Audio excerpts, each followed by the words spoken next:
What if the reason you kept regaining weight was less to do with calories and more to do with your life? For decades, women have been told that to lose weight, just eat less and move more.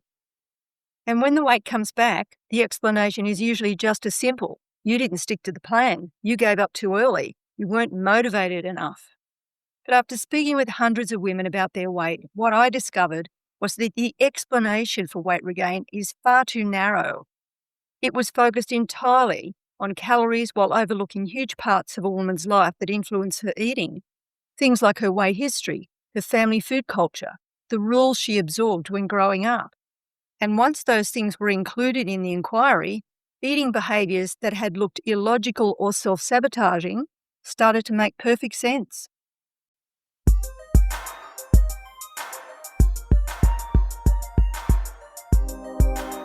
Hi there, it's Bronwyn. Welcome back to Before Dieting. Today, I want to talk about one of the key pillars of the Waiting for Happiness project. In fact, without it, there would be no project at all. When I started speaking to more and more women about weight regain, one of the things that became increasingly obvious was the inadequate explanation they had for the cause of it. Solutions were fine because solutions tell you what to do, but an explanation connects you with what's causing the problem in the first place. Most of them could tell me what they were eating or what diet they were following, but when we moved beyond the I eat too much or I've got a sweet tooth explanation, the conversation would stall. And this makes sense when for decades we've been told that weight regain is a food problem and the solution is to eat less, move more and use more discipline.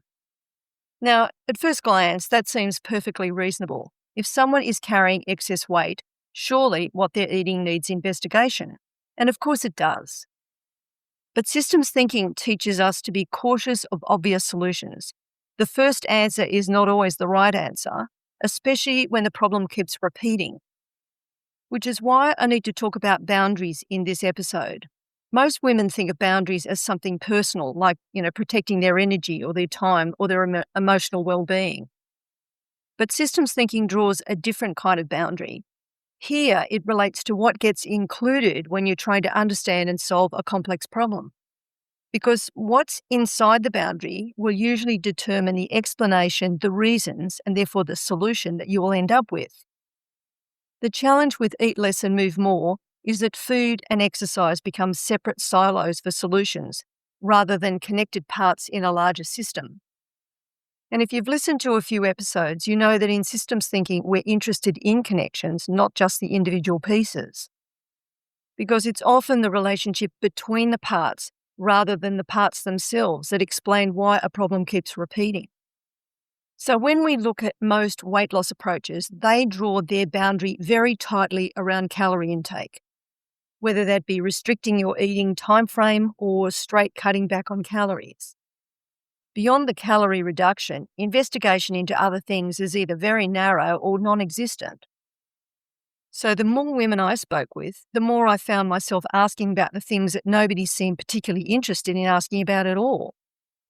So the boundary expanded to include their weight and dieting history that went much further back than their last diet or weight regain. And what I found is the food battle for many women started when they were 8 or 9. By including their childhood experiences around food and including that inside the boundary, that had women talking about the rules they absorbed and the environments where all this learning about eating took place. It's something that I named the family food culture. Many women spoke about having no food autonomy until they left home. And then when they had this newfound freedom, they would eat anything that wasn't nailed down. All of these factor and many more belonged inside the weight regain boundary so that we could look at those in the whole context. And that's why the singular focus on calories never made sense to me. While calories matter, huge parts of a woman's life were being overlooked or dismissed as if they had no influence on her weight at all. And they need to be included because, let's face it, eating doesn't occur in isolation. It occurs inside a person's life. And once you start looking at eating within the context of a whole life instead of what's on their plate, a different story begins to emerge. Their eating behaviour starts changing shape, or perhaps more accurately, the understanding of the behaviour starts changing shape. There were patterns emerging from their eating that previously looked random or chaotic. There was eating that we might call irrational or self-sabotaging that began to look purposeful. And the big one was that eating that looked out of control began to look surprisingly predictable. Now, none of these insights emerged because the woman had changed. They changed because the frame around the problem had expanded. And this is where I think many women get trapped. When a diet begins, all the attention is focused on the diet. Will it work? Is this the right diet? Can I stick to it? And when everything is narrowed down to the calories, all the thinking stays focused on the diet. But when the diet ends and the weight comes back, attention shifts away from the diet and blame lands squarely on the woman. It's all critical. She didn't stick to the plan. She wasn't disciplined enough. When weight regain is explained only through calories, the obvious assumption is that the woman must have done something wrong. And what drives me crazy is how often even professional language reinforces that way of thinking. You've probably heard the term non-compliance. Non-compliance, just consider that word for a moment. It's presented as a neutral clinical description, but it isn't neutral at all. Hidden inside that word is an assumption that the solution was correct and the problem was the woman who failed to follow it. It's an oddly parental judgment sitting in the middle of what's supposed to be an objective conversation. I have spoken to many women who've decided not to return to a dietitian based on that term alone. And because women already carry so much shame about their weight, many simply absorb these judgments without ever questioning anything underneath it. Now, I'm conscious not to sound like a systems thinking zealot, but systems thinking starts from a very different assumption. It assumes that with a complex problem, we don't understand the whole picture at the beginning. We don't start with solutions. We widen the boundaries so that we can ask different questions. We want to look in places that haven't been looked at before, not because we're trying to make the problem worse, but because we're trying to understand it more completely. When I started applying my systems thinking skills to weight regain, I ran into another problem, and that was the language itself wasn't working. The words we commonly use around eating and weight seem to narrow the conversation almost immediately, because language doesn't simply describe reality, it shapes what we're capable of noticing.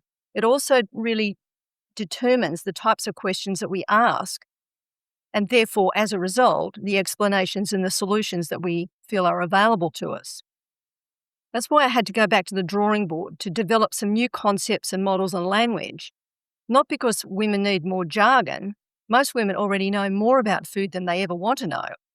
We know that the problem was never a lack of information. But to have concepts and definitions and reframes that could adequately explain what women were experiencing was the purpose of it. Once you start looking beyond food, the explanation for your weight starts to look very different. In next week's episode, I'll take a closer look at these 4 levels, which I've called food rules, food stories, eating blueprints, and eating systems, and explain how they can completely change the way weight regain is understood. And if today's episode has left you realising you don't know your own weight story, then join our weight ecosystem diagnostic. I've put the link in the show notes.